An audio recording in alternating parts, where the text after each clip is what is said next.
اعوذ باللہ من الشیطان الرجیم بسم اللہ الرحمن الرحیم رب اشرح لی صدری ویسر لی امری واحلل عقدۃ من لسانی یفقہوا قولی۔ رمضان المبارک فضائل اور مسائل، الاحیاء کتاب۔ رمضان کا دوسرا عشرہ بخشش کا ہے، اس میں یہ دعا پڑھتے رہے، اللہم اغفر لنا ذنوبنا یا رب العالمین۔ نماز تراویح کے ضروری مسائل۔ تراویح میں جماعت سنت کفایہ ہے کہ اگر مسجد کے سب لوگ چھوڑ دیں گے تو سب گناہگار ہوں گے، اور اگر کسی ایک نے گھر میں تنہا پڑھ لی تو گناہگار نہیں۔ بلا عذر جماعت چھوڑنے کی بھی اجازت نہیں۔ تراویح مسجد میں باجماعت پڑھنا افضل ہے، اگر گھر میں جماعت سے پڑھی تو جماعت کے چھوڑنے کا گناہ نہیں، مگر مسجد میں پڑھنے جیسا ثواب نہیں ملے گا۔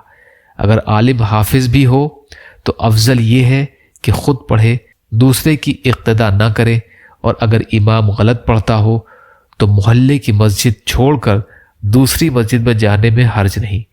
یوں ہی اگر دوسری جگہ کا امام خوش آواز ہو یا ہلکی قرات پڑھتا ہو یا محلے کی مسجد میں ختم نہیں ہوگا تو دوسری مسجد میں جانا جائز ہے۔ اچھی آواز سے پڑھنے والے کو امام بنانا ضروری نہیں، بلکہ صحیح قرآن پڑھنے والے کو امام بنائے۔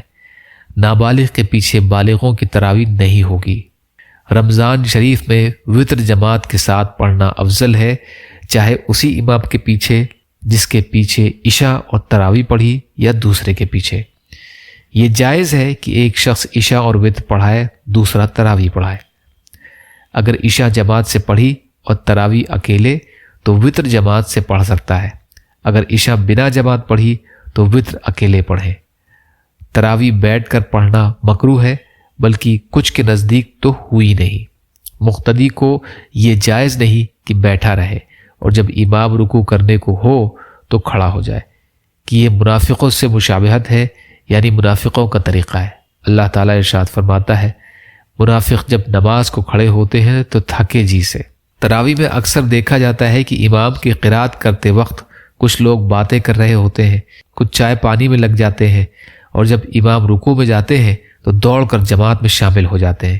یہ ناجائز ہے، کیونکہ قرآن پاک سننا فرض ہے۔ 2 رکعت پر بیٹھنا بھول گیا اور کھڑا ہو گیا تو جب تک تیسری کا سجدہ نہیں کیا جائے بیٹھ جائے، اور سجدہ کر لیا ہو تو 4 پوری کرے، مگر 2 رکعت ہی مانی جائے گی۔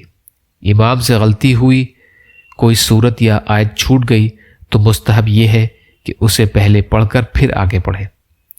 اگر کسی وجہ سے نماز تراویح فاسد ہو جائے تو جتنا قرآن مجید ان رکعتوں میں پڑھا ہے اسے دوبارہ پڑھیں، تاکہ ختم میں نقصان نہ رہے۔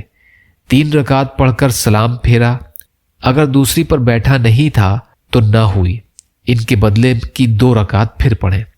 وتر پڑھنے کے بعد لوگوں کو یاد آیا کہ 2 رکعتیں رہ گئیں تو جماعت سے پڑھ لیں، اور آج یاد آیا کہ کل 2 رکعتیں رہ گئیں تو جماعت سے پڑھنا مکروہ ہے۔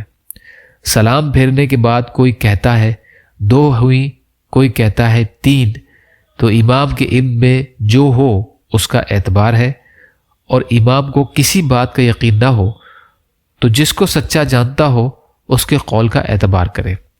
اگر اس میں جن لوگوں کو شک ہو تو 2 رکعت تنہا پڑھے، اگر کسی وجہ سے ختم نہ ہو تو سورتوں کی تراویح پڑھے۔ فائدہ: ہمارے امام اعظم امام ابو حنیفہ رحمۃ اللہ علیہ رمضان شریف میں 61 قرآن پاک ختم کیا کرتے تھے، 30 دن میں اور 30 رات میں اور 1 تراویح میں، اور 45 سال عشاء کے وضو سے نماز فجر پڑھی ہے۔ یا اللہ ہم سب کو کہنے سننے سے زیادہ عمل کی توفیق عطا فرما۔ یا اللہ مظلوم فلسطینیوں، کشمیریوں، روہنگیا مسلمان اور مسلمان جہاں بھی پریشان حال ہیں، ظالموں کے ظلم کا شکار ہیں، ان کی مدد فرمائیے۔ یا اللہ ہم سب کو رمضان کریم کا حق ادا کرنے والا بنائیے۔ یا اللہ عزت اور عافیت کی زندگی عطا فرمائیے، صبر اور شکر اور اچھی طرح عبادت کرنے والا بنائیے۔ اپنے حلال میں سے دے دیجئے، حرام سے بچا لیجئے، اپنے غیر سے بے نیاز کر دیجئے، جو مانگا وہ بھی عطا کر دیجئے، جو مانگنے سے رہ گئے وہ بھی عطا فرمائیے۔ ربنا تقبل منا انک انت السمیع العلیم برحمتک یا ارحم الراحمین۔ لا الہ الا اللہ محمد رسول اللہ۔ السلام علیکم۔